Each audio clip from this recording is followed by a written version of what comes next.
बता भैया, इन दो चार्ज के बीच में फोर्स अट्रैक्टिव है रिपल्सिव है? अट्रैक्टिव है ना, तो इसका मतलब ये डिफरेंट काइंड चार्ज है, सिमिलर काइंड चार्ज है। हाँ है तो इसका भी है। Apply Coulomb's law which is correct relation. देखो बच्चों, अट्रैक्टिव फोर्स है तो इसका मतलब एक पॉजिटिव होगा एक नेगेटिव, प्लस माइनस को मल्टीप्लाई करके क्या मिलता है बोलो? नेगेटिव मिलता है ना, जो जीरो से छोटा होता है। इसका मतलब क्या ऑप्शन है? बी। हाँ, और सुनो, अगर ये बाहर की तरफ दिखा रखा होता तो ये सिमिलर काइंड होते हैं, तो या तो दोनों नेगेटिव होते हैं दोनों पॉजिटिव, मल्टीप्लाई करके पॉजिटिव नंबर आता तो जीरो से बड़ा होता, तभी आंसर होता। अभी आंसर है। मैंने कहा था इनका आंसर पे यकीन मत करना। देखो, टेम्परेचर रेजिस्टिविटी के साथ कैसे वेरी करता है, सुनो बच्चों। ये ग्राफ किसके लिए होता है? Semiconductor, conductor, insulator.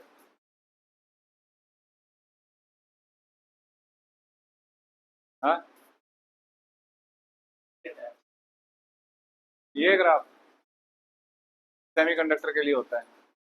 सेमीकंडक्टर की रेजिस्टिविटी घटती है टेम्परेचर के साथ, और ये है कंडक्टर के साथ। और एक सीधा ग्राफ होता है ऐसे, वो होता है अलॉयज के लिए। तो ये सेमीकंडक्टर है, तो सेमीकंडक्टर कौन होता है? जर्मेनियम। और दूसरा कंडक्टर कॉपर, तो बी ऑप्शन सही है इसका। बी ऑप्शन सही है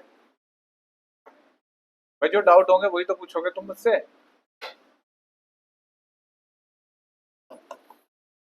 D five by D T होता है। इसका डिफरेंशिएशन कितना होगा? +3। और टी की जगह क्या रखोगे? 4। कितना आ रहा है देखना, बी ऑप्शन है। माइनस आएगा भैया, एक माइनस नहीं होता। और क्या, -43 नहीं है? अच्छा हाँ, ये कल कोई बच्चा पूछा था जब मैं। बता भैया इसका ऑप्शन चौथा कहाँ सॉल्व करा? Which of the following is not property of equipotential surface. कौन सी प्रॉपर्टी नहीं है? क्या ये एक दूसरे को क्रॉस करते हैं? इक्विपोटेंशियल सरफेस नहीं कर सकते, क्योंकि इंटरसेक्ट कर गए तो दो पोटेंशियल हो जाएंगे एक जगह। वर्क डन एक चार्ज को इक्विपोटेंशियल पे चलाते हैं। यूनिफॉर्म इलेक्ट्रिक फील्ड में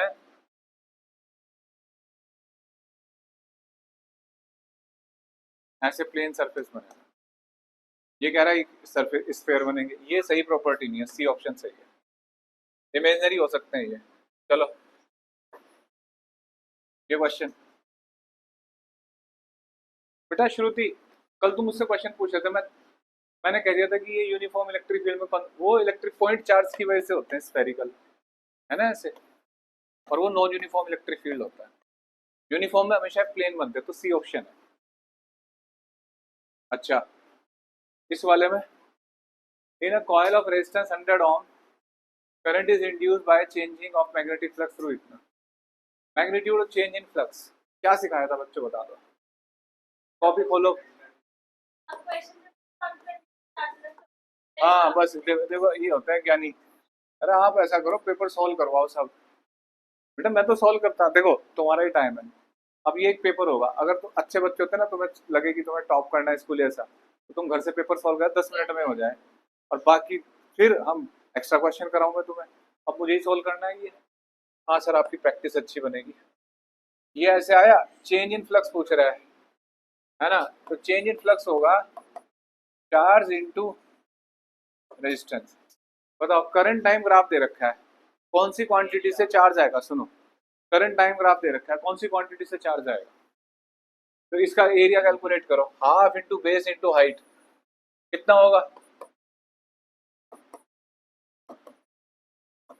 रेजिस्टेंस कितना है? 100 ओम। 10 से 10 कटेगा, कितना आ गया? 250।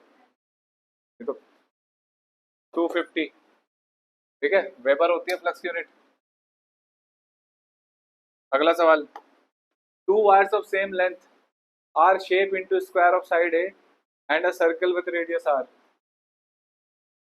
मैग्नेटिक मोमेंट का रेशियो पूछ रहा है, क्या होता है बेटा मैग्नेटिक मोमेंट? बैठे हैं बस ऐसे ही, ये आ गया। अब एक वायर था, उससे दो चीजें बनाई गई, एक तो स्क्वायर बनाया गया उसी वायर से साइड ए का, और भैया एक सर्कल बनाया रेडियस आर का, और करंट सेम है दोनों में। इनके मैग्नेटिक डायपोल मोमेंट के रेशियो बताने हैं। एक स्क्वायर का ये, सर्कल का ये, क्या होगा? Current into area, current into pi R square. Current से करंट कट गया। ए और आर में क्या रिलेशन होगा? उसने कहा एक ही वायर था, एक बार उससे स्क्वायर बना के देखा, एक बार सर्कल, सेम लेंथ है, तो इसका मतलब इसकी लेंथ कितनी होती है स्क्वायर की? पेरीमीटर कितना होता है? 4a, और सर्कल का पेरीमीटर 2 पाई ए, तो 4a equal to 2 pi R, तो a इक्वल टू कितना आ गया? Pi R by 2। ठीक है, आ गया ये, तब पाई आर बाई 2 का whole square, pi R square से देखना जरा, pi square R square by 4, pi R square, R square से आर स्क्वायर, पाई बाई 4। ठीक है, समझ में आ गया? Heat produce by 100 watt heater in 2 minutes is equal to large scale transmission of electrical energy over a long distance done with the use of transformer। अच्छा, अभी हमने ट्रांसफॉर्मर नहीं पढ़ा, वैसे मैं ऑप्शन बता देता हूँ इसका। एक तो हमें ना करंट कम करना होता है, स्टेप अप यूज करते हैं, हमने जितना करंट ज्यादा भेजेंगे ना, तगड़ा करंट, उतना लॉस ज्यादा हो जाता है, heat loss I square R. तो एक तो रिडक्शन ऑफ करंट, और रिडक्शन नहीं, power loss is cut down, तो डी ऑप्शन होता है इसका। हम जब कहीं बिजली बनाते हैं और कहीं एक दूसरे शहर को भेजते हैं, तो अगर हाई एम्पियर पे भेजेंगे तो प्रॉब्लम आ जाती है, तो एम्पियर घटा के वोल्टेज बढ़ाते हैं, हाई वोल्टेज पे भेजते हैं ताकि लॉस कम हो जाए, तो करंट घटता है और पावर लॉस घटाने होते हैं, तो डी ऑप्शन है इसका। अब question number 8, heat produce by 100 watt heater in 2 minutes is equal to. अब देखो कुछ लड्डू सवाल भी होते हैं। हीट प्रोड्यूस पूछ रहा है, 100 वाट का हीटर है, हीट और एनर्जी पावर में क्या रिलेशन है? एनर्जी अपॉन टाइम होता है, नहीं पावर, तो एनर्जी कितना हो जाएगा? पावर इंटू टाइम, 100 वाट 2 मिनट यानी कि 60 सेकेंड, है ना?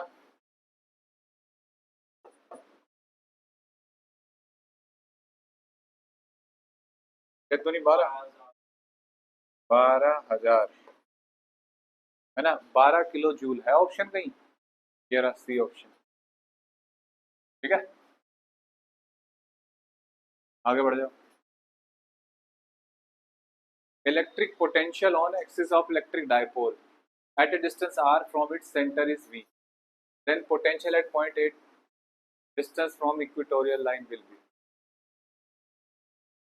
potential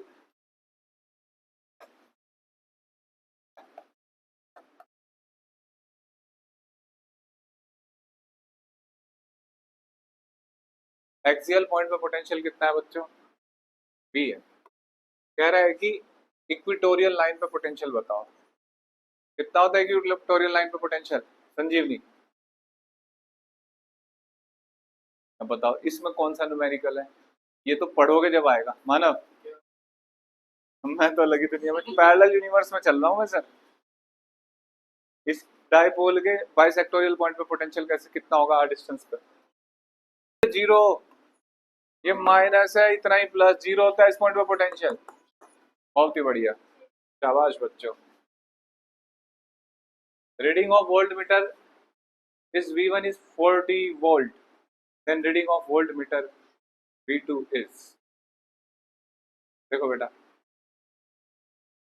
सोचो, हमने जस्ट अभी LCR सर्किट कर रहे हैं, पूरा नहीं हुआ अभी, इस टाइप का सवाल नहीं कराया, लेकिन कर लो अभी साथ साथ। इस वाले वोल्ट मीटर की रीडिंग पता कितनी है? 40 वोल्ट। ठीक है, और इसकी रीडिंग पूछ रहा है, ये जो वैल्यू होती है पीक वोल्टेज होती है, और जो वोल्ट मीटर मेजर करता है कौन सी वैल्यू होती है? RMS, है ना? पीक को RMS बनाना हो तो क्या करना चाहिए? √2 से डिवाइड कर दो तो इसकी आरएमएस वैल्यू कितनी हो जाएगी 50, है ना। अब तुम थोड़ा ध्यान से सोचो, बहुत बढ़िया सवाल है बच्चों ये। जैसे आप ऐसे सोचो V naught square equal to V R square plus V L minus V C का होल स्क्वायर, ऐसे था, मतलब ये रूट तो हटा दो। पर ये जो वैल्यू है ना, मैंने कहा था ये रिलेशन पीक वोल्टेज में बनती है और आरएमएस में बनती है। तो आरएमएस में ये वैल्यू बनती है तो ये कितनी हो जाएगी बच्चों 50, 50 का स्क्वायर, ठीक है, ये आरएमएस मान लो। अच्छा यहाँ जो ये रेजिस्टेंस है तो रेजिस्टेंस का क्रॉस वोल्टेज है V2 स्क्वायर, और ये जो है ना पूरा ये V1 स्क्वायर है, यानी कि ये VL माइनस VC को सॉल्व कर रहे हैं, ये टोटल रीडिंग है इसकी। तो V1 स्क्वायर 50 का स्क्वायर और भैया V2 का स्क्वायर प्लस 40 का स्क्वायर, 50 का स्क्वायर माइनस 40 का स्क्वायर, बताओ बच्चों कितना आएगा। 4 चौक 1600, 900 आएगा ना। V2 30 वोल्ट आ गया, ऑप्शन में गई ये रहा। बहुत बहुत इंपॉर्टेंट सवाल है, ठीक। तो ये वोल्ट मीटर की ऐसे रीडिंग देके बोलेगा तो ये आरएमएस वैल्यू मेजर करता है। मैं तुम्हें भी दावे के साथ कह सकता हूँ ये जो हाफ ईयरली आना है तुम्हारे पेपर का, इसमें कम से कम 4 से 5 सवाल तुम्हें न्यूमेरिकल इस पेपर से मिलेंगे। जो आज तुम सुन रहे हो ना ये तुम्हारे काम आएगा अगर तुम्हारी खोपड़ी खुली हुई है तो, और जैसे बंद रख रखी है तो बस फिर तो बंद ही रखो भैया, फिर तो वो जिंदगी के झटके खा खा के खुलेगी। अब ये देखो ये 2-3 बातें हैं जो तुम्हारी दिमाग में हमेशा रहनी चाहिए। एक्सियल पॉइंट पे जो मैग्नेटिक फील्ड होता है बाइसेक्टोरियल के 2 टाइम्स होता है, ऐसे इलेक्ट्रिक डायपोल में, ऐसी बार मैग्नेट में, है ना।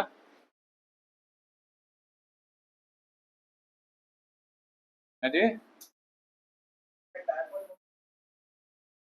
मैग्नेटिक फील्ड ही कह रहा हूँ, magnetic at bisect axial point पे 2 टाइम्स ऑफ बाइसेक्टोरियल होता है। एक्सियल लाइन पे बी बोला है उसने, तो इक्विटोरियल पे कितना होगा, इक्विटोरियल यानी कि बाइसेक्टोरियल तो एक्सियल का 2 BA/2 यानी कि सी ऑप्शन होगा। देखो भैया क्वेश्चन नंबर 12, ये 2 मटेरियल है बच्चों, इनमें से एक कौन है जो स्लाइटली रिपेल कर रहा है, कौन है बच्चों, पैरामैग्नेटिक। ये जो डायग्राम है ये थोड़ा कंफ्यूजन पैदा कर रहा है, इससे थोड़ा सा इन्हें बाहर भी दिखाना चाहिए था, थोड़ा सा बाहर का आउटलुक। क्यों सर, क्योंकि इसमें देखो बहुत सारी लाइनें खींच रही हैं ऐसे आपस में, हम ये मान के चलेंगे पैरामैग्नेटिक। एनसीईआरटी ने भी इसी तरीके की गलती कर रखी है, ज्यादा लाइन दिखा रखी है, सारी लाइन मतलब बाहर उसमें भी दिखा रखी है। डायमैग्नेटिक होता है, ये डायमैग्नेटिक है। ये पैरा और फेरो दोनों के चांस लग रहे हैं यहाँ, लेकिन हम एनसीईआरटी के अकॉर्डिंग पैरा लिखेंगे, क्योंकि अगर ये सारी लाइन अगर ये सिर्फ ऐसे स्पेस में दिखा और कुछ बाहर ना दिखाए तो उसने सारी खींच ली, और सारी लाइनें अधिकतर कौन खींचता है, फेरो। तो प्रॉपर थोड़ा दिखाना चाहिए कि यहाँ भी कुछ लाइन दिखानी चाहिए तो पैरा फिर कंफर्म हो जाएगा, वैसे पैरा ही टिक करके आना है, ठीक है। आगे बढ़ जाओ, पढ़ो क्वेश्चन। एजरसन रीजन में क्या कर रखा है मैंने, क्या सिखा रखा है, कैसे पढ़ते हैं एजरसन रीजन को। जैसे देखो electron has less mass than proton, ये सर नहीं ट्रू है या नहीं, इलेक्ट्रॉन का मास प्रोटॉन से कम होता है। अब तुम्हें नहीं समझ में आ रहा होगा तो लिख के देख लो बदतमीजो, एक का 9.1 इंटू 10⁻31, प्रोटॉन का कितना होता है 1.6 इंटू 10⁻27, तो इलेक्ट्रॉन का कम हुआ ना -31, सर -31 है उसमें और इसमें -27 है सर, देखना सर ये तो ये नहीं पड़ा हुआ सर, भैया माइनस में है ना पावर, तो इलेक्ट्रॉन हल्का होता है। तो एक बात पता लग गई। अब देखो अब एकदम सीधे यहाँ इस क्वेश्चन के ऑप्शन देखो, अगर तुम्हें रीजन पता लग गया तो 50-50 खेल गए तुम। कैसे, ये सी और डी तो हो ही नहीं सकते। अब सुनो तो रीजन का कह रहा हूँ ना मैं, रीजन फॉल्स नहीं है ना, हमें पता लग गया ट्रू है, तो ये दो तो हो ही नहीं सकते ना, इसका मतलब 2 बचे। अब तुम्हें लगा कि ये बात सही है, अब फिर मन में पढ़ो दैट्स वाई, पढ़ो, पढ़ लिया मन में दैट्स वाई, बोल लिया। अब इसको पढ़ो, proton and electron with same momentum enter into a magnetic field at a right angle to the line of force, the radius of path followed by them will be same. Radius momentum के term में क्या लिखा था mv/qb, तो p upon qb हो जाएगा। कह रहा है मोमेंटम सेम है, बोला है ना, ई बाई बी। देखो बच्चों, इलेक्ट दोनों का सेम होगा ना ये रेडियस, लेकिन क्या रीजन सही है? हाँ रीजन सही है, लेकिन क्या करेक्ट एक्सप्लेनेशन है?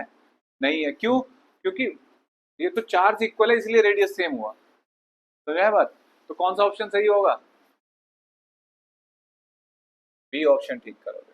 ठीक है, चलो समझ में आ गया बच्चों? दोनों बात सही है, लेकिन यहाँ रेडियस वजह से सेम हुआ है, चार्ज सेम होने से। मोमेंटम सेम कर दिया उसने, चार्ज सेम है इसलिए तो रेडियस सेम हुआ। अगर चार्ज अलग होते रेडियस अलग हो जाता। तो चार्ज सेम है इसलिए रेडियस सेम हुआ, उसने मास के बारे में बताया, इसलिए ऑप्शन बी करेक्ट है। 14 पढ़ो क्या जर्सन है। तो देखो, टेम्परेचर T1 बड़ा है T2 से, तो T1 बड़ा होता है T2 से, इसका मतलब क्या होता है? इसका रेजिस्टेंस ज्यादा है, ऑब्वियस। तो जिसका रेजिस्टेंस, हाँ तो सही बात है। मतलब इसने रीजन लिखा है कि वी आई ग्राफ के स्लोप से आपको रेजिस्टेंस पता लगता है। अब तुम देखो किसका स्लोप ज्यादा है, ऊपर वाले का। तो स्लोप ज्यादा है ना, ज्यादा एंगल है, तो ज्यादा एंगल है इसका मतलब ज्यादा रेजिस्टेंस है। ज्यादा रेजिस्टेंस है, और हमने पढ़ रखा है resistance is directly proportional to temperature. Temperature बढ़ाते हैं रेजिस्टेंस बढ़ता है। तो T1 ग्रेटर देन T2, और ये सब बात सही है, तो ऑप्शन ए करेक्ट है। ठीक है, हाँ। हाँ तो अभी तो ये कह रहे हैं T1 ग्रेटर देन T2 है, टेम्परेचर हाई है तो रेजिस्टेंस भी हाई है। उसने ये बात बताई कि रेजिस्टेंस देख के हम पता कर सकते हैं। ये क्या ये लिखा है, gives resistance, P I graph का स्लोप रेजिस्टेंस देता है। अब उससे ज्यादा और क्या हिंदी लिखूं? बिल्कुल सर, ज्यादा स्लोप है तो ज्यादा रेजिस्टेंस, और हमें पता है कि रेजिस्टेंस ज्यादा टेम्परेचर ज्यादा। बैठ गया भैया ऐसे मोड से ही बन के, अब यहाँ मास्टर करेगा dance. Question number 15, mutual induction does not depend on orientation of the coil. बच्चा बताओ, कॉइल कैसे रखी हुई इस बात पर डिपेंड नहीं करता? करता है ना? इसका मतलब ये गलत हो गया reason. When two coils are bound on each other the mutual inductance coil is maximum, ये बात सही है। तो कौन सा ऑप्शन सही हुआ? Reason is false, A is true, C option सही है। भाई कॉइल कैसे रखी है तो मायने रखता है ना ओरिएंटेशन उनकी। अब 16, हाँ। एक दो कॉइल है, अगर हम आमने सामने रखते हैं तो कुछ फ्लक्स लीकेज होने के चांस है ना। अगर हम दोनों कॉइल एक दूसरे पे ऐसे बाउंड करते हैं एक ही जगह, जैसे डायग्राम में कर रखी थी, सारा फ्लक्स लिंक नहीं होगा उनका आपस में। भाई जैसे ये है, ये ऐसे एक कॉइल, ठीक, दूसरी कॉइल ऐसे करते हैं, लेकिन आप किसी में भी करंट भेजो, किसी का मैग्नेटिक फील्ड होगा, सब पूरा लिंक होगा आपस में, तो म्यूचुअल इंडक्टेंस मैक्सिमम हो जाएगा। कॉपर बिस्मथ पैरा होते हैं डाया, हाँ कॉपर डाया होता है ना, copper bismuth diamagnetic. When a bar of copper plays inside external magnetic field, the line get concentrate inside it ना, रिपेल होगी। इसका मतलब ये गलत, और कॉपर इज अ पैरामैग्नेटिक, ये गलत। कॉपर क्या है? डायमैग्नेटिक, तो दोनों गलत हैं। है कोई option? A bar magnet of magnet 6 joule per Tesla is aligns 60 degree with uniform external field. Turning magnet align its magnetic moment normal to the field. पहले ये 180 डिग्री पे रखी है, ये बार मैग्नेट ऐसे रखी। ऑनलाइन वालों तुम्हारा इससे नाता है कोई? कितना आ रहा है बेटा आंसर?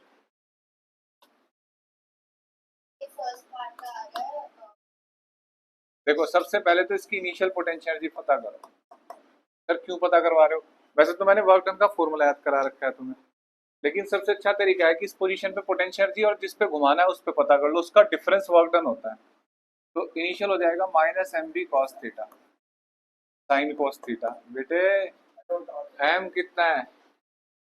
6। मैग्नेटिक, चलो पहले इसी कर लेते हैं, इसे थीटा के टर्म में माइनस एम बी कॉस 60। ठीक है, फर्स्ट पार्ट देखो, वो कह रहा है इस अलाइनमेंट को, इसको 90 डिग्री करना है, तो फाइनल कितना हो जाएगा? Minus M B cos pi by 2, तो जीरो हो गया। तो वर्क डन कितना आएगा बच्चों, you final minus U initial. तो 0 माइनस ऑफ माइनस, पार्थ बेटा तुम्हारा सही हो गया गलती से, ठीक है, क्योंकि फाइनल 0 है। एम बी कॉस 60, एम की वैल्यू रख दो 6, बी कितना है बेटा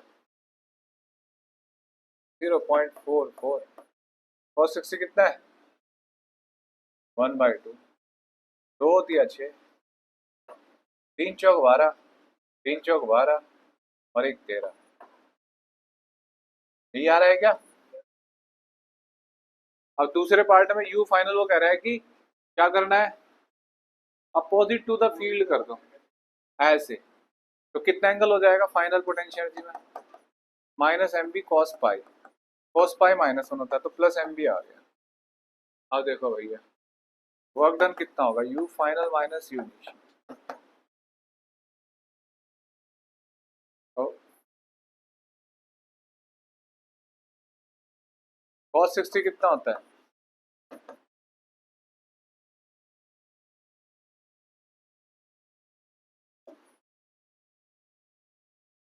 three by two M B, ठीक है 3/2, एम कितना है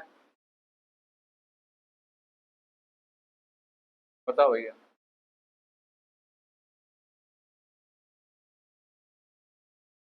और बी कितना है, ठीक कितना।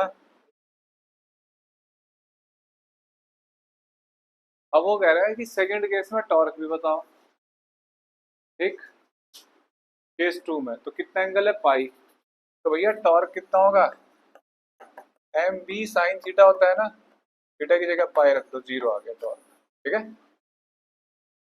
बढ़ गया सवाल, डायग्राम बनाओ। इंपीडेंस क्या होता है आरसी सर्किट का, खोपड़ी लगाओ थोड़ी सी,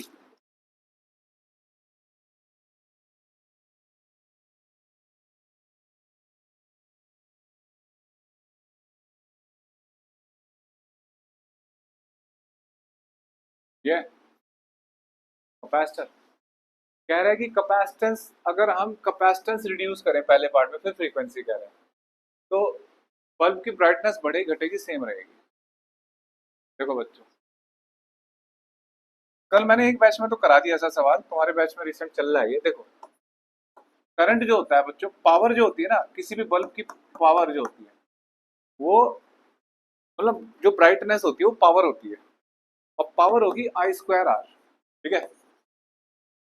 आई होता है बच्चों IRMS, है ना, IRMS होता है VRMS अपॉन Z, और Z कितना होता है सर्किट का बताओ बच्चों, R² प्लस XC², और XC कितना होता है सर्किट का 1/ω/C का होल स्क्वायर। अब तुम कह रहे हो कि तुम्हें कैपेसिटेंस डाउन करनी है, ठीक है, कैपेसिटेंस घटाओगे ये वैल्यू, तो भैया सोचो कैपेसिटेंस घटा रहे हो तो बताओ Z क्या होगा बच्चों, Z इंक्रीज होगा नहीं, C डिक्रीज करोगे Z इंक्रीज होगा। देख रहे हो यहाँ रेसिप्रोकल में थोड़ी सी खोपड़ी लगा लो, यहाँ मैथ्स है बेसिक, C कम होगा तो Z बढ़ेगा, और Z बढ़ने से करंट क्या होगा घटेगा, ठीक है, करंट घटेगा तो पावर रिड्यूस होगी, समझ में आ गई बात। तो इसका मतलब पावर रिड्यूस होगी तो ब्राइटनेस कम होगी बल्ब की, ठीक है। जैसा मैंने अब तुम्हें समझाया, अब तुम मुझे फ्रीक्वेंसी वाला बी पार्ट तुम समझाओ भाई, इसमें क्या लिखने में जा रहा है, तो याद करने पड़ेंगे तुम्हें, उंगलियों पे होने चाहिए सारे, ये ज्यादा ही करने पड़ेंगे उंगलियों पे याद।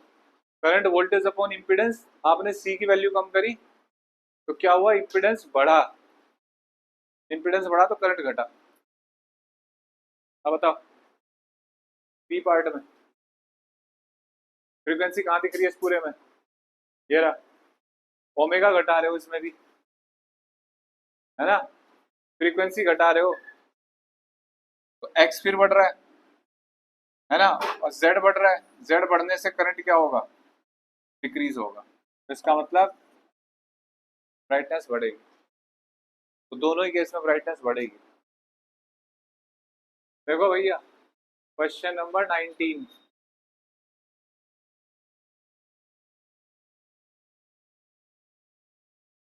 ये सवाल, ये वो वाला सवाल है। अब तो आ गया सर। जैसे जोड़ दिया, तो जोड़ दिया तो इनके पोटेंशियल इक्वल कर दो। पोटेंशियल क्या होता है स्फेयर के सरफेस पे? के क्यू बाई आर। वैसे आ गया। यहाँ से Q1 बाई Q2 क्या आ जाएगा बच्चों? ए बाई बी। ठीक है। अब सरफेस, अभी तो क्वेश्चन शुरू हुआ है। अब वो कह रहा है कि ratio of electric field at their surface बताओ। पोटेंशियल नहीं पूछ रहा। पोटेंशियल तो रेशियो सेम आएंगे। इलेक्ट्रिक फील्ड, हाँ, तो इलेक्ट्रिक फील्ड का रेशियो क्या आएगा? E1/E2। हाँ भैया, के Q1 बाय ए स्क्वायर, के Q2 बाय बी स्क्वायर। क्या आएगा बच्चों? के Q1 bye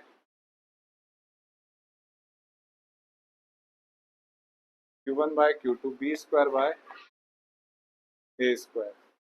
Q1 by Q2 क्या होता है? A by B, B by A बचेगा। Q1 बाई Q2 की जगह ए बाई बी लिखो, B square by A square, B by A आ गया। देखो मैंने तुम्हें जब ये क्वेश्चन पढ़ा रखे हैं टॉपिक, तब मैंने तुम्हें ये बताया कि भैया जैसे ये x, ये y और ये z है ना, z मान लेते हैं इसको। मैंने पॉइंट लिखने सिखाए थे कि q कहाँ रखा है? 0 0 माइनस ए पे, तो ये होगा ना डिस्टेंस ए, और ये q रखा हुआ है 0 0 माइनस ए, और माइनस क्यू यहाँ रखा है 0 0 ए पे।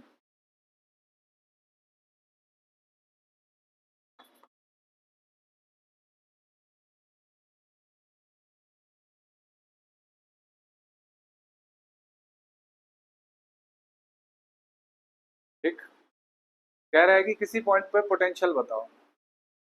देखो पहले मैं बी पार्ट कर दूं इसका, एक्स वाई जीरो पे कहाँ है? एक्स वाई जीरो किस प्लेन में होगा?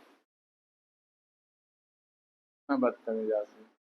देखो जेड ये है, जैसे ये वाली लाइन जेड है, मैंने एक ऐसे कट कर दिया, और ये ओरिजिन है जहाँ ये कट कर रहा है, तो एक्स वाई प्लेन हुआ ना ये। अब मुझे बताओ, ये प्लस क्यू है और ये माइनस क्यू है, इस प्लेन में कोई भी पॉइंट ले लो, वो दोनों से इक्वल डिस्टेंस पे होगा नहीं? तो ये इस डाइपोल का बाइसेक्टोरियल प्लेन नहीं हुआ? और बाइसेक्टोरियल प्लेन पे पोटेंशियल कितना होता है? 0। मैं इस वाले पार्ट की बात कर रहा हूँ, बी वाले की, मतलब इसमें एक्स वाई जीरो पे कर रहा हूँ मैं कैलकुलेट। पता नहीं क्या कह रहे हो सर आप। यहाँ सोचो ये एक्स वाई प्लेन, ये एक्स वाई प्लेन है, तो भैया मतलब मैं थोड़ा बदल दूं क्या डायग्राम? समझ में आ रहा है तुम लोगों को कि जिस तरीके की तुम मेहनत करते हो ना, तरीके से। ये जेड है बच्चों आज, ये वाई, छोड़ो बेटा, और भैया ये लाइन खींच दी ऐसे, ये एक्स। ठीक, देखो पॉजिटिव जेड पे चार्ज कहाँ रखा है, कितना रखा है? माइनस क्यू, और ये प्लस क्यू। इसके कोऑर्डिनेट क्या है? 0 0 ए। इसके कोऑर्डिनेट क्या है? 0 0 माइनस। ठीक है। अब मुझे बताओ z ऐसे हो गया, एक्स वाई प्लेन ये नहीं होगा, है ना? तो मैं इस पार्ट को सॉल्व कर रहा हूँ, इसको। तो इस पॉइंट पे पहले देख लो पोटेंशियल, ये डिस्टेंस कितनी होगी बच्चों? कोई भी डिस्टेंस ले लो, ये ए है मान लो, ये डिस्टेंस ले लो कुछ भी y, तो जितनी डिस्टेंस ये उतनी ये है, तो हर पॉइंट पे पोटेंशियल कितना होगा? 0, क्योंकि डाइपोल का ये इक्विपोटेंशियल सरफेस वो आ गया बाइसेक्टोरियल प्लेन, तो इस पार्ट का आंसर है 0। लेकिन सवाल है सर इस वाले में, तो देखो भैया ये कह रहा है कि z पॉइंट पे बताओ कहीं, तो हम इसे ऐसे ले जाते हैं आगे, है ना? और भैया यहाँ एक पॉइंट ले लेते हैं ऐसे, 0,0 z। इस पॉइंट पर पोटेंशियल पूछ रहा हूँ मैं आपसे, बताना है डाइपोल का कौन सा पॉइंट हुआ? एक्सेल नहीं हुआ तो डायरेक्ट फॉर्मूला लिख सकते हो आप। बस उस केस में आपको क्या रखना है, उस पर माइनस लगा देना आगे, क्योंकि मैं जो डायग्राम बनाता हूँ एनसीईआरटी में हम डायग्राम करते हैं, उसमें मैं इधर माइनस लेता हूँ, इधर प्लस, तो पॉजिटिव पोटेंशियल होता है, लेकिन ये नेगेटिव आ गया इधर, तो फाइनल पोटेंशियल नेगेटिव होगा। मान लो एक बच्चा कह रहा है नहीं सर मैं तो सॉल्व करूंगा, मैं तो सवाल की तरह करूंगा, बोले भैया कर लो, ये ए, इस पॉइंट पे पोटेंशियल दोनों की वजह से लिखना है, पॉजिटिव चार्ज की वजह से भी, नेगेटिव की वजह से। पॉजिटिव की वजह से कितना होगा, के Q by A plus Z mine plus के, समझ में आया? ये ए प्लस जेड नहीं हो गया प्लस क्यू, और माइनस क्यू से कितनी दूर है हम, ए माइनस क्यू, ऐसे लिखेंगे Z plus A, Z minus A, ठीक है? जोड़ो बेटा,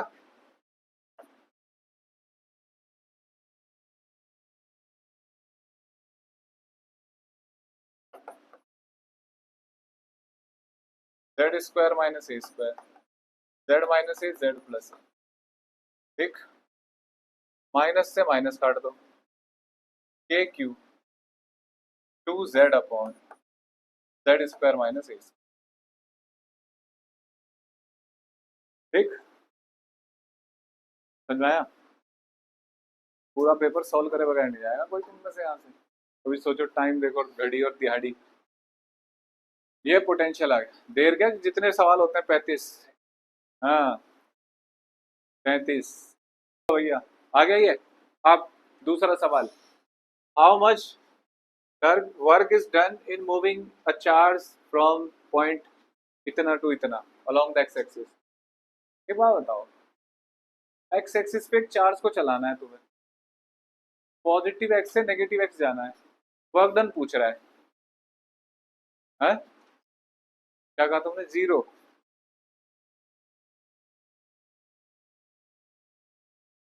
एक्स एक्सिस पे। एक बात बताओ, पहले जब तक तुम डायग्राम नहीं समझोगे ना, तुम केवल इसे रटने की कोशिश करोगे, रट तुम्हारे बस की है नहीं, हो उतना तुम्हारा मेमोरी लेवल है नहीं, तुम्हें लगता हो। ये एक प्लस, ये किधर माइनस, ये वाई है और ये एक्स है।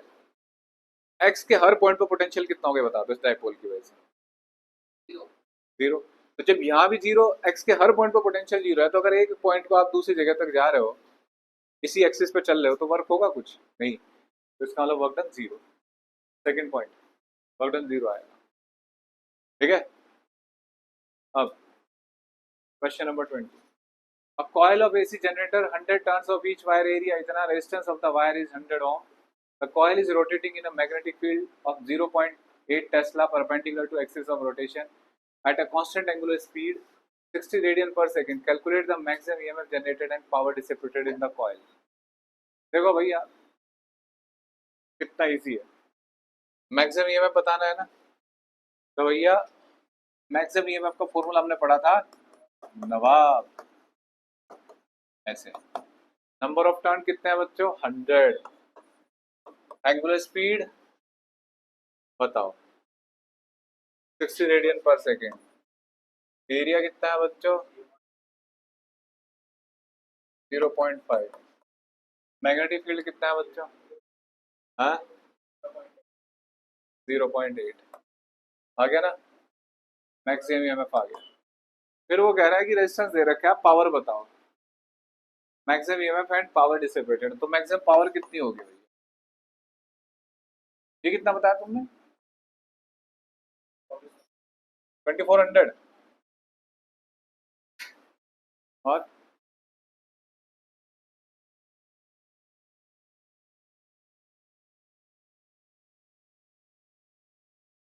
भैया दो डेसिमल हटेंगी 100 चला जाएगा, 8 पंजे 40, 6 चौक 24, हाँ यही आएगा।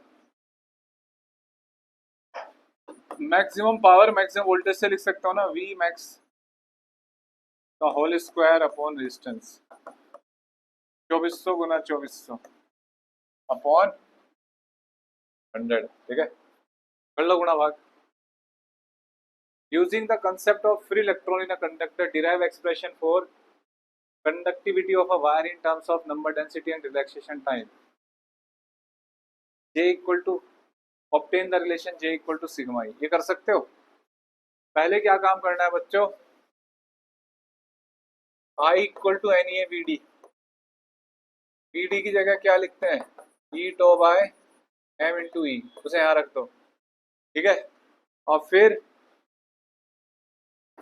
क्या बन जाता है ये, N E square two by M into E, और एरिया भी है ना, नहीं, हाँ, और एरिया ये हो जाएगा, ये क्या बन जाएगा, इस टर्म को क्या बोलते हैं, कंडक्टिविटी, है ना। और आई अपॉन ये हो गया जे, जे इक्वल टू सिग्मा ई, और सिग्मा का उल्टा क्या होता है, 1/ρ। कितने मार्क्स का है ये, 2 मार्क्स का। हाँ तो बस बहुत है इतना, यहाँ से शुरू करना, यहाँ तक लिखते जाना। बाइसेक्टोरियल पे होता है के पी बाय आर क्यूब, है ना। उस डिस्टेंस को क्या कर दिया बच्चों, आधा कर दिया, है ना।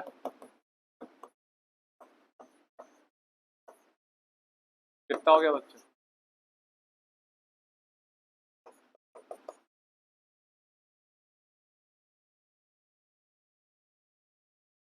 क्या सीखने को मिल रहा है, 8 गुना हो गया नहीं electric field, E B dash 8 times of initial electric field. देखो भैया,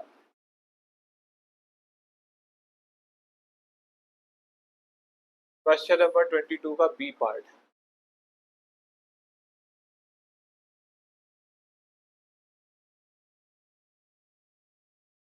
ये माइनस क्यू, ये प्लस क्यू, ये माइनस क्यू, ये प्लस क्यू, ठीक है। और साइड कितनी है इसकी, √2, अच्छी बात है, ए। और इस पॉइंट पे इलेक्ट्रिक फील्ड पूछा जा रहा है तुमसे, कितने सॉल्व कर सकते हैं इस इलेक्ट्रिक फील्ड। किसी एक चार्ज की वजह से इलेक्ट्रिक फील्ड क्या होता है, ए मैग्नीट्यूड अपॉन आर स्क्वायर होता है, नहीं। पहले तो मुझे बताओ ये डिस्टेंस कितनी होगी सेंटर से इसकी, आर आर आर आर, तो हमें पता है कि ये a√2 होगी, है ना। मतलब जो साइड है आर, ये होगा डायगोनल √2, और उसका आधा करना पड़ेगा हमें, है ना। तो ए कितना है, √2, आर की वैल्यू आ गई। समझ में आ रहा है बच्चे खेल। ये लेंथ देखो, ये डिस्टेंस पूरी a√2 होती है अगर साइड ए है तो, और वो किसके बराबर है, 2r के, भाई आर, बस नहीं भैया, 2r ये लेंथ इस डायगोनल के बराबर, अगर साइड ए है तो डायगोनल कितना होता है, a√2, तो r इक्वल टू a√2/2। कुछ को तो इसी में पसीने छोड़ गए होंगे, क्या पूछ रहे ये कर रहे हैं हम, r की जगह हमने क्या रख दिया, √2। देखना जरा, 2 से 2 कट गया 1, समझ में आई ये बात। अब ये 1 आ गया, अब डिस्टेंस पता लग गई। अब तुम देखो इसकी वजह से नेगेटिव केस इलेक्ट्रिक फील्ड, मान लो मैं E0 मान लेता हूँ तो इधर की तरफ, इस पॉजिटिव की वजह से भी इधर की तरफ, है ना।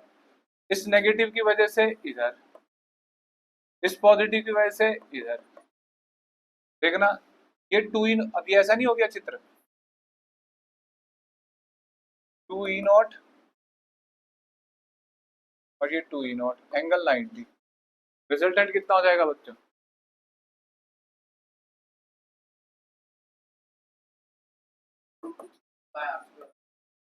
2E0/² प्लस,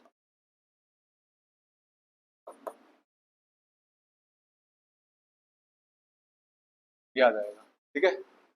2E0 √2, और 2E0 कितना होगा बच्चों, E0 होगा किसी एक चार्ज की वजह से, तो KQ/r², KQ, r है 1, ओनली KQ है, देखना जरा, 2KQ√2, तो ये हो जाएगा 2Q√2, और K की जगह लिखेंगे 4πε0, ठीक है।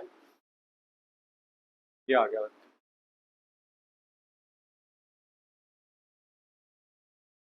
ये बहुत रिपीटेड सवाल है, 23वां, ये बार बार तुम्हारे पेपर में आएगा, 23 बोर्ड में भी आएगा, इतना कह सकता हूँ मैं, ये ऐसा सवाल है बच्चों।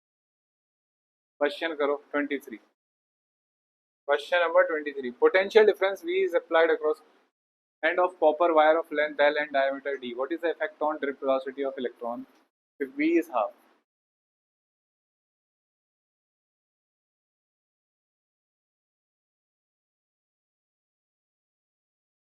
ड्रिफ्ट वेलोसिटी होती है इलेक्ट्रॉन जिस स्पीड से चलते हैं भैया, है ना।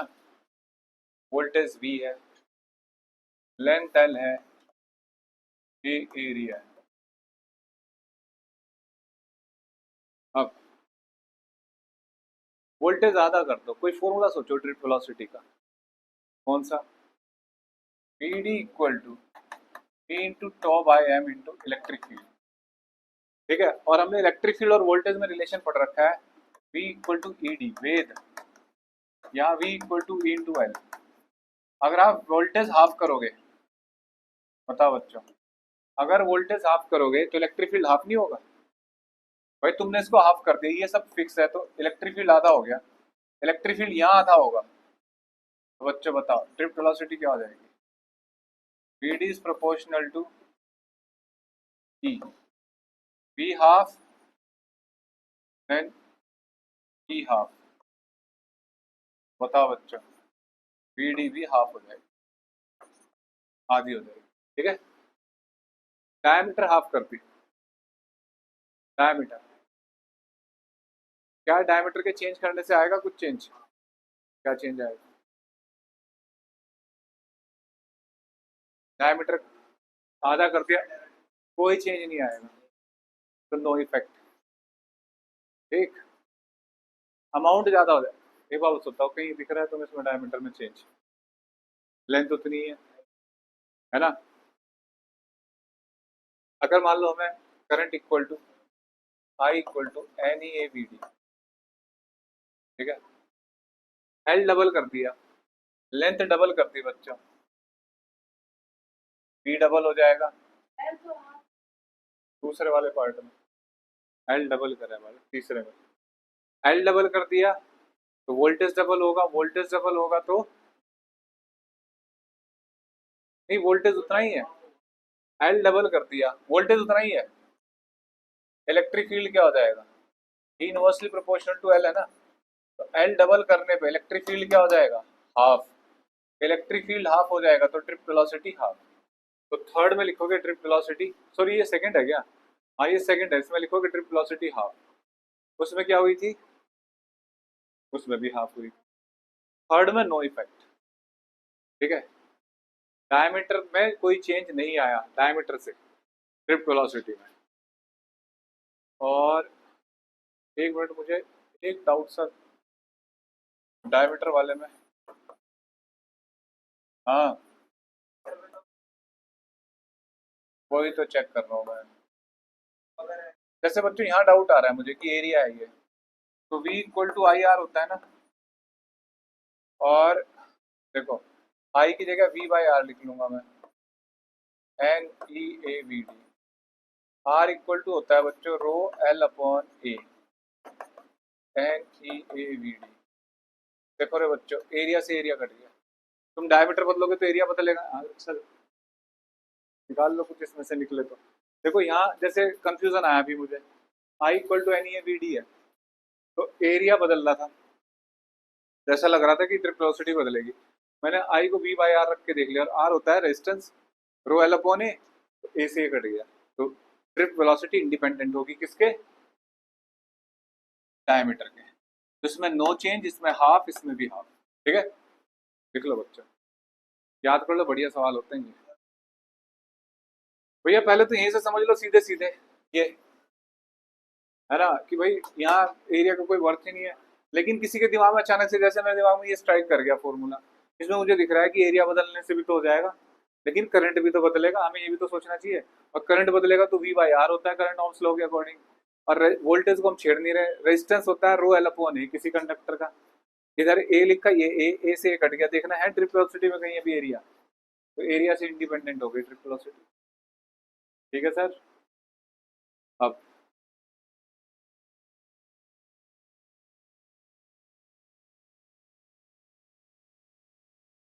लेकिन अब मैं तुमसे, चलो अच्छा सवाल मेरे दिमाग में आया, मैं तुम्हें यही एक सवाल दूं, ये कंडक्टर है ऐसे टाइप का, बैटरी लगा दी, बता बच्चों यहाँ ट्रिप वेलोसिटी है, ट्रिप वेलोसिटी यहाँ है Vd1 Vd2, चलो उल्टा कर देते हैं बैटरी ऐसे। अब कहाँ ज्यादा होगी ट्रिप वेलोसिटी?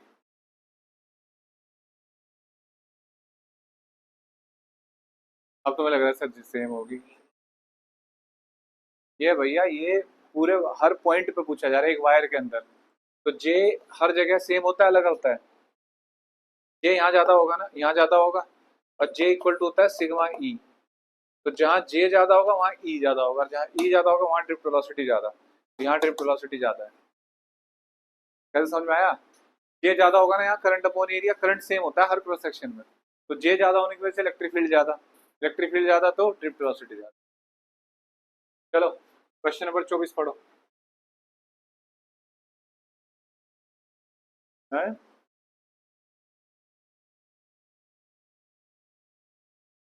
पढ़ना बच्चों, क्वेश्चन नंबर 24 पढ़ो। भैया मैं ही सोल्व कर रहा हूँ, तुम तो मुझे ऐसा बना दिया जैसे मेरा पेपर आ गया हो, मुझे प्री बोर्ड की तैयारी करनी हो। आप खेल लेंगे है। पहला, आज पीटीएम हो जाए तुम लोगों के पेरेंट्स से। एक मिनट सबके फोटो ले लूँ पहले मैं।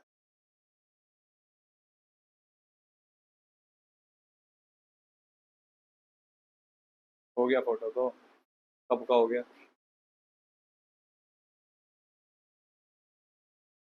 हम्म। हाँ, अब ये फोटो करूंगा सेव, और भैया फिर करूंगा पेरेंट्स से बात। 24वां, two cell of EMF E1 and E2 are reduce expression. Parallel combination कहा जाता है, तुम सही है। assume that the two cells are supporting each other in case of voltage across resistance। देखो क्या पूछा है, दो बैटरी है ऐसे आइडेंटिकल कर दी है, और सपोर्टिंग ईच अदर का मतलब है जैसे तुम मुझे सपोर्ट कर रहे हो। सर देखो हम आपके साथ हैं, आप पेपर सॉल्व करो सर। हाँ सर। हाँ, आपको कोई नहीं हरा सकता, हम ही हराएंगे सर आपको। सारे पेपर आपसे सॉल्व करवा लेंगे सर, आपकी प्रैक्टिस अच्छी हो जाएगी। आपको पीवाईक्यू टिप्स पे होंगे सर। आपको हर स्कूल के बारे में पता होगा वहाँ योशिना का मैडम कौन सा पेपर बना रही है। 10 ओम। देखो ये पूछ रहा है वोल्टेज अक्रॉस एक्सटर्नल रेजिस्टेंस बताओ, और वो ये नहीं चाह रहा कि तुम्हें केवीएल लिखा है इसने कहीं। हाँ, वो चाह रहा है कि तुम इसी का यूज करके बताओ जो ये इक्विवेलेंट ईएमएफ वगैरह का है। तुम बहादुर बच्चे हो, तो तुम क्या करोगे? देखो ये इक्विवेलेंट बताओ क्या होता है पैरेलल ग्रुपिंग का। ही हो ना तुम, वो सुबह जब से 1 घंटे से संघर्ष कर रहा है। हाँ, नहीं वो, तुम तो 1.5 घंटे से सो रहे हो बेटा। घर से धक्का दे दिया तो यहाँ बैठ के सो रहे हो कि चलो मैं तो वहां सो लूंगा जब वो फिजिक्स पढ़ाएगा। 10 और 10 20, 20 और 4। हाँ कुछ ही कर रहे हो बेटा। अब देखो जेलसी इसी को कहते हैं, एक टॉफी पे भी जेलसी आ जाती है बच्चों को। देखो 5 वोल्ट हो गया है वोल्टेज। आर इक्वलेंट कितना आएगा? 2/2, 1 ओम। इस सर्किट को ऐसे बनाओ, ये हो गया 1 ओम, और ये हो गया 5 वोल्ट, और ये हो गया 10 ओम। इसके क्रॉस वोल्टेज बताना है। देखो अगर तुम ये वोल्टेज ना बता पाओ ना तो कोई बात नहीं, मैं बताऊंगा फिर, है ना। हाँ सॉल्व करो इसको जरा।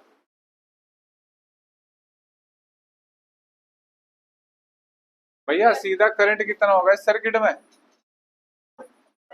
टोटल वोल्टेज 5 और 10 + 1 11, 5/11। और इसके क्रॉस ड्रॉप कितना होगा अभी? 10 × I।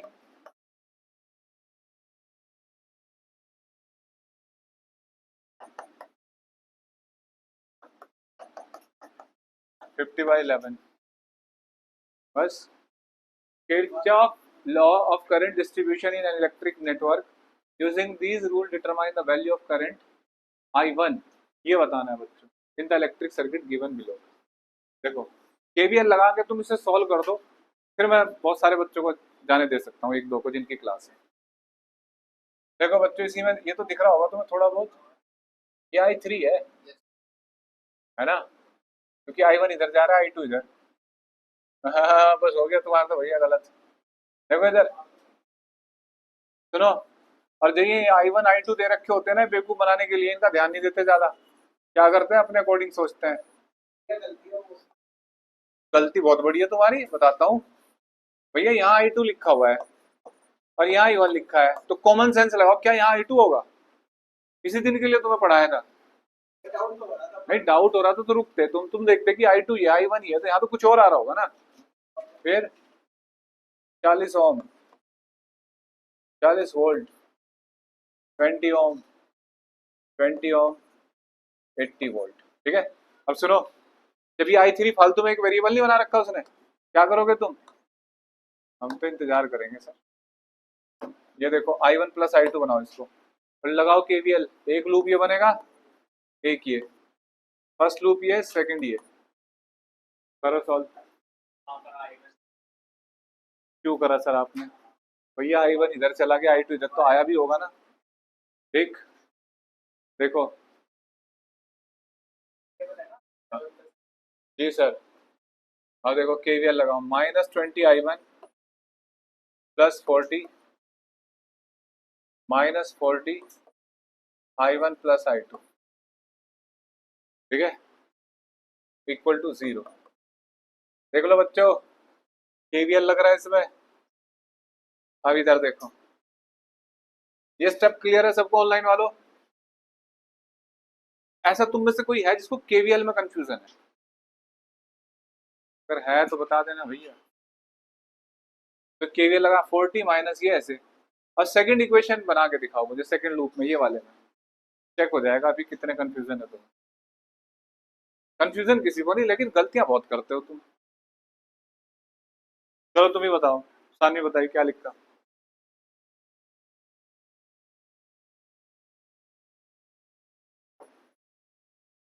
20 I2, भाई साहब ये सब -8 plus 40 I1 plus I2 -40 equal to 0। ये सेकंड इक्वेशन, समझ में आई बात? कहाँ लिखा है 80? अरे भैया, भाई साहब बच्चा फॉर्म में है, उससे ऐसे कैसे भी ले लो ऐसे ही आएगा। 20 प्लस में और प्लस 40 -40, ये माना जा रहा है। अब तुम I1 नहीं सॉल्व कर सकते यहाँ से? हो जाएगा ना, करके दिखाओ I1 सॉल्व करो, सॉल्व इक्वेशन सॉल्व करके दिखाओ बेटा। दिखाओ I1 कितना आ रहा है। I1 आ रहा है एक बच्चे का 0 पॉइंट, I2 कितना आ रहा है? देखो इधर, ये हो गए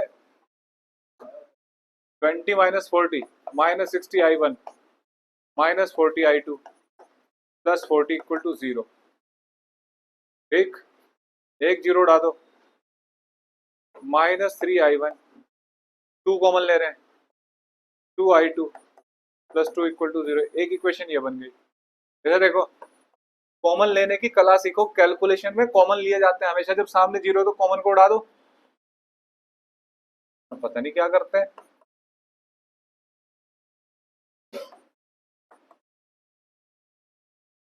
देखो इधर I2 कितना हो जाएगा, 60 I2 40 I1, 8 और 4 12 120, जीरो हट गया, 3 यहाँ से क्या कॉमन आएगा, 2, 3 I2 plus 2 I1 -6 equal to 0। देखो 3 I2 plus 2 I1 -6 equal to 0। क्या करोगे अब, कॉमन मल्टीपल बनाओ, इसमें ऊपर वाले में क्या मल्टीप्लाई करोगे? तो कॉमन लेने की क्वालिटी समझो, ये कॉमन लिया करो कैलकुलेशन में हमेशा। इसमें 3 मल्टीप्लाई करो, इसमें 2, अब कर दो, क्योंकि ये 6 बनेगा और ये 6 बनेगा, और जोड़ देना इनको, ये कट जाएंगे, ये हो जाएगा -9 I1 प्लस 6, और ये हो जाएगा 2 दूनी 4, 4 I1 -8 इक्वल टू 0। ये कितना हो जाएगा, 9 में से 4 गया, कितना बचा, 5 I1 -2 इक्वल टू 0। हाँ बेटा मानव, 2/5 है ना। और ये एक माइनस जिंदा रहेगा, -0.4। देखो ये सवाल, reactance of a capacitor is frequency, find the capacitance of the capacitor. भैया रिएक्टेंस की वैल्यू बता रखी है किसी फ्रीक्वेंसी। देखो इसने डॉट दिखाया है ऐसे 2 पॉइंट, ये बिल्कुल एग्जैक्ट पॉइंट है ना। एक्स सी कितना होता है बच्चों, 1/2πfc। यहाँ पे एक्स सी की वैल्यू कितनी दिखा रखी है, 6। 1/2π, फ्रीक्वेंसी कितनी है यहाँ, 100। सी की वैल्यू, सी कितना आ जाएगा बच्चों, 6×12, 100। ठीक है, सॉल्व करो इसको।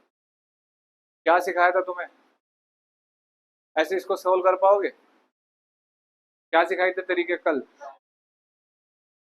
हाँ भाई साहब तो सीख गए तुम, अब तुम्हें कोई नहीं हरा सकता। पाई स्क्वायर हो गया ये 10 हो गया, और 10,000, 2,000, 12,000 आ गया बच्चों। ये चेक करना सही है गलत है ना, अपॉन पाई। और ये हो गया पाई/12, 10⁻³ पाई है 3.14, और ये 12 है 10⁻³। सॉल्व कर दो, इसमें इतने फेरेड आ गए। ठीक है, उसने कहा an inductor has the same reactance at frequency at the capacitor has the same frequency, find the value of inductor. अब कह रहा है कि उसी फ्रीक्वेंसी पे ये इंडक्टिव रिएक्टेंस हो गया, तो उस केस में क्या होता है बच्चों, एक्सएल 2πfl। एक्सएल कितना कर दिया, 6, 2πf। एल की जगह क्या लिखोगे बच्चों, एल तो कैलकुलेट करना, फ्रीक्वेंसी कितनी है, इंटू 100 एल। ये 25वां सवाल हमने कर लिया। Draw the variation graph variation of reactance of inductor with frequency. Frequency के साथ इंडक्टेंस एक्सएल का ग्राफ क्या होता है बच्चों, ऐसे। और कैपेसिटिव रिएक्टेंस का हाइपरबोला। ठीक है, अब आया डिफाइन सेल्फ इंडक्टेंस, गिव ऐसा unit, derive expression for self inductance of air cold solenoid of length L cross section area. अब देखो बच्चों, तुम्हें बीच बीच में वो सवाल मिल रहे हैं जो मैंने मिनिमम लर्निंग शीट में दिए थे, थोड़ी बुद्धि लगाओ तुम। मिनिमम लर्निंग शीट बिल्कुल एग्जैक्ट तुम्हें आनी चाहिए कि जो तुम्हें कहा उतना लिख दो तुम बढ़िया से डायग्राम करके। इसका मतलब वो पूरे पेपर में अगर 70 नंबर का पेपर है तो तुम्हें 15 से 20 के नंबर दिला सकती है, तुम्हें खतरे से बाहर निकालेगी, पहले पास होने वाले खतरे से। ठीक, अभी तो बता रहा हूँ मैं 15 से 20, और बाकी पूरे साल मेहनत कर रहा हूँ मैं, ऐसे नहीं है। तो वो 15 से 20 नंबर तो है, कम से कम उतने तो हो उसके बाद, क्योंकि कुछ तो ऐसे हैं कि जो 4-4, 5-5 नंबर पे अटके पड़े रहते हैं। समझ में बात, करो इसको। तो अब देखो ये ऐसे सवाल आ जाते हैं, जैसे अगर ये ऐसे क्वेश्चन को भी कोई गलत करके आ गया तो क्या करें फिर उसका भाई, क्या फायदा, फिर वो पैसे ढो रहे हैं यहाँ।